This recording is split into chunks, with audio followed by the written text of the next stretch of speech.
नमस्कार मित्रांनो आणि मैत्रिणींनो. जसं तुम्हाला माहिती आहे, एम-एस नर्सिंग सीईटी किंवा एम-एस सीईटी, मी आज एम-एस नर्सिंग सीईटी बद्दल नाही, तर जेवढी तुम्ही एम-एस महाराष्ट्राच्या सीईटीच्या एक्झामिनेशनची तयारी करत आहात, त्या सर्व सीईटीच्या एक्झामिनेशनसाठी टॉपर्स जे आहेत, गेल्या वर्षीचे टॉपर्स त्यांनी कुठला टाइम टेबल फॉलो केला होता, तो टाइम टेबल मी त्यांच्याकडनं मागून घेतलेला आहे आणि तोच टाइम टेबल मी आजच्या व्हिडिओमध्ये तुमच्यासोबत डिस्कस करणार आहे. त्यामुळे हा आजचा व्हिडिओ फक्त नर्सिंग सीईटी नाही, तर सर्वच नर्सिंगची परीक्षेची तयारी करणार, सर्वच सीईटीची परीक्षेची तयारी करणाऱ्या सर्वच विद्यार्थीनींसाठी महत्वाचा ठरणार आहे. खूप इम्पॉर्टंट टाइम टेबल असा आजचा राहणार आहे, कारण की या टाइम टेबलमध्ये तुम्हाला तुमच्या सर्वच गोष्टी या ठिकाणी, सगळ्या प्रश्नांचं उत्तर या ठिकाणी तुम्हाला आजच्या या टाइम टेबलमध्ये मिळून जाईल. सगळेच प्रश्न तुमचे या टाइम टेबलमध्ये सॉल्व्ह होतील आणि तुम्ही जर हा टाइम टेबल फॉलो केला तर तुम्ही सीईटीच्या एक्झामिनेशन मध्ये नक्कीच 90चा अबो आरामात स्कोअर करू शकता. असा आजचा टाइम टेबल राहणार आहे. त्यामुळे प्रत्येकाने हा व्हिडिओ आवर्जून बघायचा आहे, शेवटपर्यंत व्हिडिओ बघायचा आहे आणि हेच टाइम टेबल फॉलो करायचं आहे, जेणेकरून तुम्हाला 90च्या अबो मार्क्स पडतील आणि चांगल्यातलं चांगलं गव्हर्नमेंट कॉलेज तुमच्या नावावरती होऊ शकेल, चांगल्यातलं चांगलं गव्हर्नमेंट कॉलेज तुम्हाला भेटू शकेल. त्यामुळे प्रत्येक विद्यार्थ्यांना आवर्जून विनंती आहे, कृपया करून व्हिडिओ शेवटपर्यंत बघा. व्हिडिओ आवडला असेल तर व्हिडिओ जर तुम्हाला आवडेल तर व्हिडिओला लाईक करायला विसरायचं नाही आणि सबस्क्राईब आताच करून ठेवा चॅनलला, कारण की इम्पॉर्टंट अपडेट सगळ्यात आधी आपल्याच चॅनलवरती मिळत असतात आणि अशीच नवीन नवीन ट्रिक्स तुम्हाला सीईटी संदर्भात भेटत राहतात. त्यामुळे त्या प्रत्येक विद्यार्थ्यांनी काय करायचं आहे, या चॅनलला सबस्क्राईबच करून ठेवायचं आहे. तर आज काय पाहणार आहोत आपण, तर जे डेली टाइम टेबल आहे 3 ते 4 तासाचं टाइम टेबल जे कोण फॉलो करत असतं, जे टॉपर्सने फॉलो केलेलं आहे ते टाइम टेबल पाहणार आहोत. या ठिकाणी मी तुम्हाला असं सांगणार नाही किंवा टॉपर्सने मला असं सांगितलं नाही, सर आम्ही की 4 वाजता उठायचो, 5 वाजता उठायचो, असं कोणीच सांगितलेलं नाहीये. दिवसाची सुरुवात एक साधारणतः जसं तुम्ही विद्यार्थी दशेमध्ये आहात तर 6 वाजता उठणं बंधनकारक आहे. तर 6 ते 6.5 साधारणतः 1.5 तासाचा वेळ या ठिकाणी. समजा तुम्हाला 6ला उठल्यानंतर इथे तुम्हाला कुठल्याही प्रकारची तयारी करायची गरज नाही, आंघोळ वगैरे करून बसायचे असं मी तुम्हाला सांगणार नाही. असं त्यांच्याकडनंही मला रिप्लाय मिळालेला नाही. त्यामुळे 6ला ते उठायचे, उठल्या उठले फ्रेश झालं म्हणजे ब्रश केला, पाणी पिलं की लगेच त्यांचं साधारणतः 15 मिनिटांमध्ये ते अभ्यासाला बसायचे आणि अभ्यासाला बसल्यानंतर काय रीड करायचे या ठिकाणी महत्वाचं आहे. काय रीड करायचे, तर थेअरी रीड करायचे. सकाळी उठल्या उठल्या 1.5 तास काय करायचे, 1.5 hour काय रीड करायचे, ते थेअरी रीड करायचे.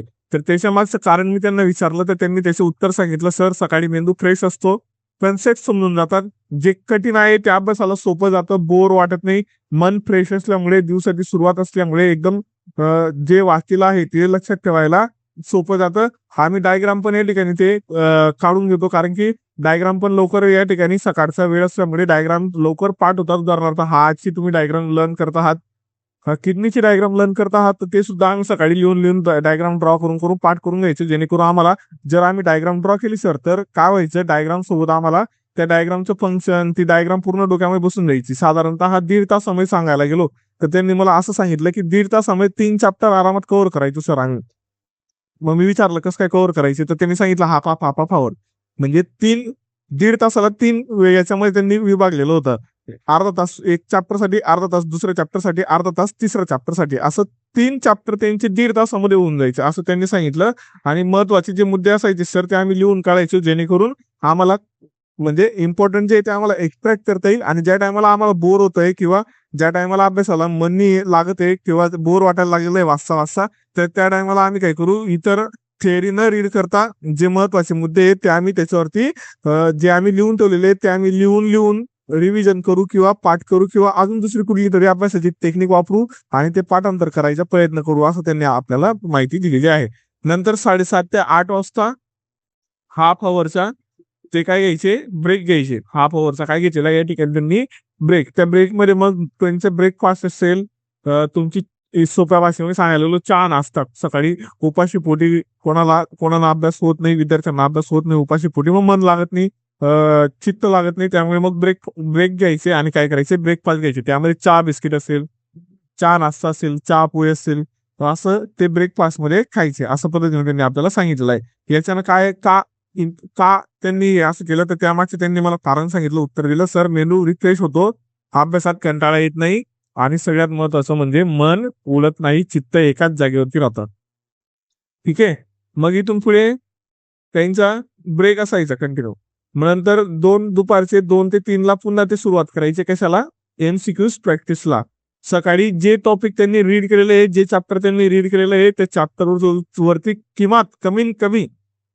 कमीत कमी किती एमसीक्यू सॉल्व्ह करायचे, 30 ते 50 एमसीक्यू सोडवायचे. याच्यानं काय होतं, त्यांचा स्पीड वाढायचा.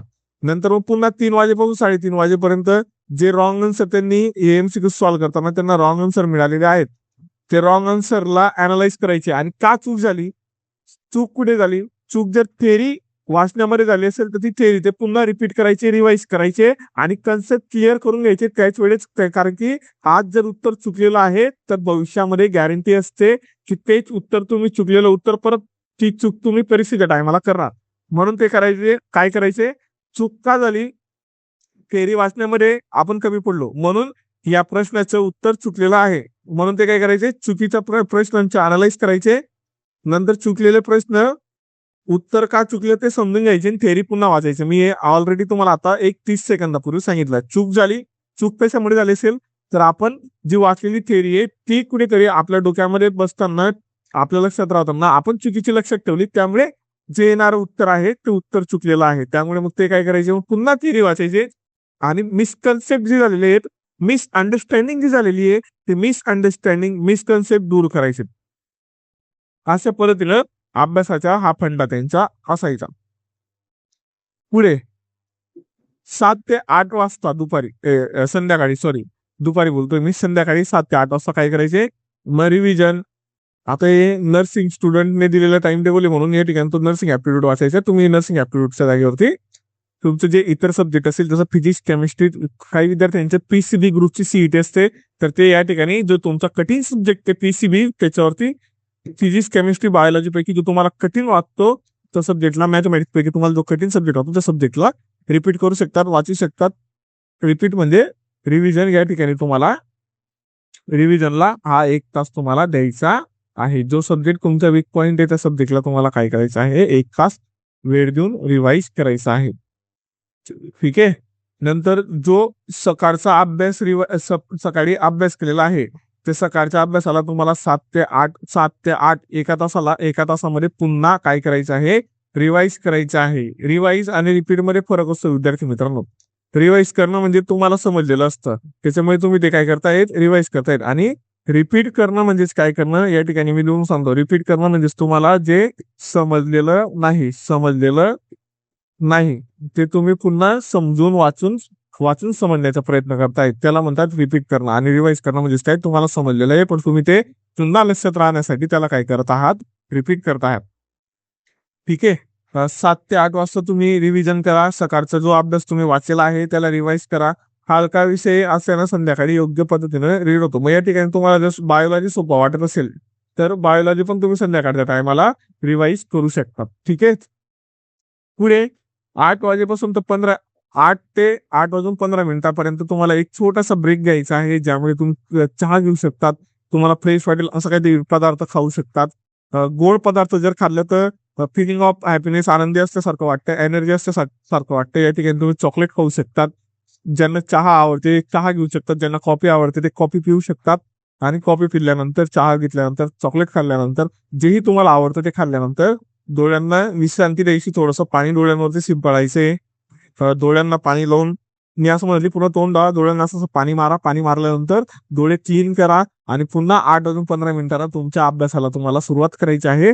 जो तुमचा किती वेळ चालेल, 45 मिनिटाचा हा अभ्यासाचा तुमचा टाइम राहील. फक्त 45 मिनिटं तुम्हाला या ठिकाणी द्यायचे आहेत.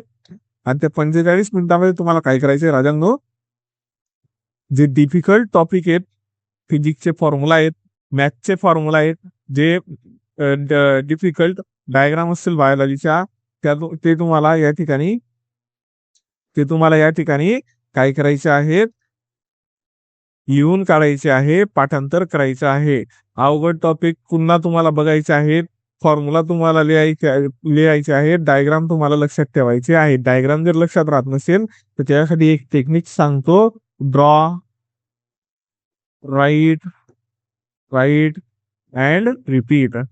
हा फॉर्म्युला तुम्हाला अप्लाय करायचा आहे, कारण की सगळ्या महापुरुषांनी सांगितलेलं आहे, 100 बार बका और 1 बार लिखा, दोनों एक समान रहते. अगर आप 100 बार किसी चीज को पढ़ रहे हो जितना आपको 100 बार पढ़ने के बाद समझ आता है उतना ही आपको एक बार लिखने के बाद समझ में आलं आहे.